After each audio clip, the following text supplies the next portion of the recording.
not too many people know what I'm about to say. Israel is different than all the countries in the world. All countries in the world are the countries of their citizens, meaning America is the country of the American citizens.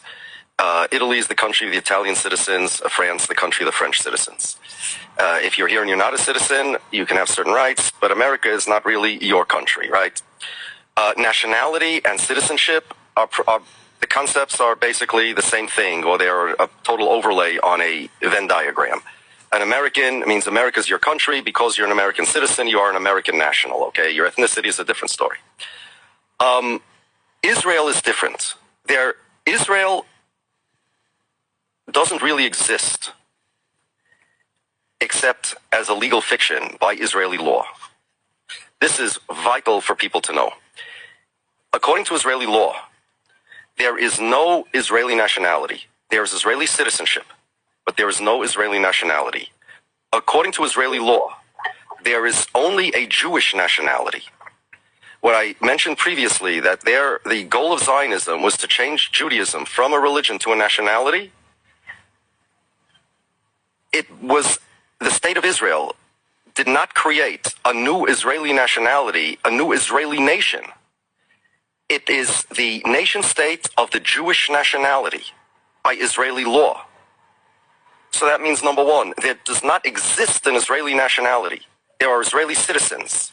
But number two, whereas Israel could have been the state of its citizens by Israeli law, the nation state law, only Jews have rights to self-determination in Israel, in the state of Israel, not because Jews are superior to non-Jews. That's a mistake.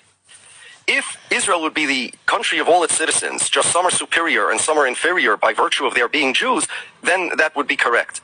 But Israel, the country Israel, was designed as the country of a certain nationality, the country of the Jewish nationality, whether you are a citizen of Israel or not. There is no other country like that. The problem is not Jewish supremacy. The problem is the citizenship structure and the nationality structure of the state of Israel. If you are a non-Jew, whether you're white or you're Arabic, doesn't make a difference. You're Christian, you're Buddhist. If you're not a Jew, you are a citizen of Israel and you are afforded whatever civil rights citizens are afforded. But Israel's not your country. That means you have no self-determination rights collectively in Israel. Just as in America, if you are an illegal alien, you're not an American. You could have rights over here, right? But America is not your country because America is the country of its citizens, its interests. It was created for the interests of its citizens. Israel was not created for the interests of Israeli citizens. It was created for the interests of the Jewish nationality. Israel is a doing business name. Forget the word Israel. Israel does not exist. There is no nationality Israel. Israel exists as a legal fiction. There is some country called Israel, but really, more accurately, it should be called the Jewish state, or more than that, the state of the Jewish nationality. Now this means, as I just said, that if you are a citizen of Israel, but you are not Jewish, Israel's not your country. In the words of Netanyahu and Avigdor Lieberman, Danny Ayalon, this is how the Zionists put it. Israel is to the Jews what Japan is to the Japanese and France is to the French. And you could be a citizen of Israel, but so for example, if the citizens of Israel who are non-Jews would one day become a majority and they would be running the country, that would be a problem. Israel would conceivably be legally allowed to take measures to make sure that never happens.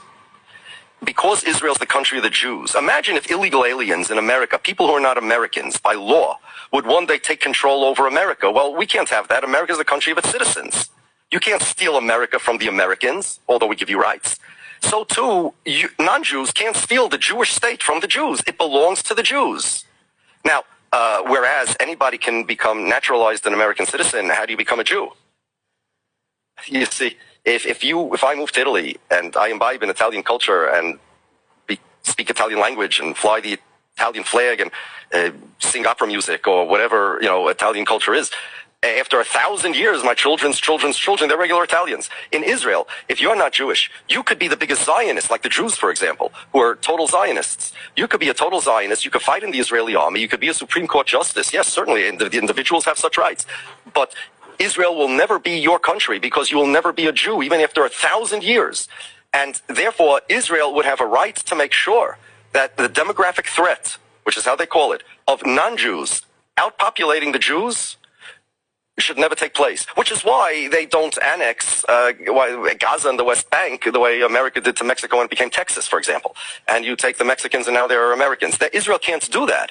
Not because of Jewish supremacy per se, but because the country is the country of the Jews, not the country of the Israelis. Now, therein lies the secret of Zionism and the secret to dismantling Zionism. It's very simple. If Israel would be the country of its citizens and not the country of this nationality, which, by the way, does not exist. There's no such thing as a Jewish nationality. Israel invented it. It's a fabrication. I'm an American national. My family's from Poland. What in the world do I have to do with some country? Even if somebody wants to claim that the Jews are a nationality, which they're not, they have no national characteristics, why is Israel my country?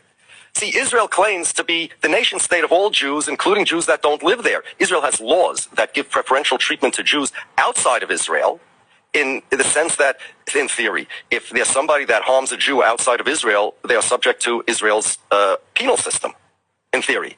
That's Israeli law. Because Israel has responsibility, again, this is their fantasies, but this is the way their law works. They're living in a bubble. They created a delusion of A, a Jewish nationality, and B, Israel being the state of that nationality. Everybody else are foreigners. Even citizens are foreigners. Because whereas America, if you're an American citizen, you're not a foreigner by virtue of your citizenship. In Israel, if you're not this nationality, you are a foreigner in Israel. In other words, Zionists in America don't believe in Jewish supremacy. They don't believe that Jews in America should have more rights than non-Jews in America, the way, let's say, white supremacists believe that they are inherently superior to people who are not whites, no matter what country you're living in. It has to do with your race. But these Zionists, all of this supremacy that people are showing you, only applies in Israel, which is a strange thing for a supremacist movement. In order to be naturalized into the Jewish nationality, which they don't believe being Jew is a religion, right? You need to convert go through a religious conversion. That's the only way to become naturalized into the Jewish nationality, even though it's not a religion. It's a weird thing. And there was a Supreme Court case in Israel. Daniel Refusion. This was the opposite case. Daniel Refusion was born Jewish and he converted into Christianity. And he wanted to come to Israel based on the law of return because his nationality is Jewish. On Israel's identification cards for the registry, for the census, there's nationality Jewish and then there's religion as a different category. The reason it's so confusing is because Zionism never made sense. It invented a Jewish nation, number one. Number two, it's the only country in the world that claims that it is the country. It represents people who are citizens of other countries, such as myself. And Netanyahu came here to America when he spoke to Congress under Obama, and he said he represents not only the people that voted for him, but all the Jews all over the world. What kind of foreign head of state says he represents citizens of another state? There is no such thing. So they invented this Jewish nationality. They invented this type of country that's the country of the nationality, not of its citizens. And then third, the relationship between Jews and Israel is different than the relationship between regular countries and the people of those countries, whether citizens or nationals. About 20, 30 years ago, the Zionists started something that they call identity Zionism. Being a Jew is being a Zionist, such that if you're against Zionism, you are by definition an anti-Semite. And Netanyahu wrote in his book, Among the Family of Nations, it's called, something like that, that anti-Zionist, if you say I'm anti-Zionist, I'm not anti-Semitic, I'm just anti-Zionist, it's the same as saying I'm not anti-American, I just think America shouldn't exist. Because Israel is to the Jews what Japan is to the Japanese. What's wrong is this Zionism. It's not Jewish supremacy per se, not at all. It's Zionism that twists the relationship between a person and his nationality, between a person and his country, and between the country of Israel and the Jewish people and the country of Israel and its citizens.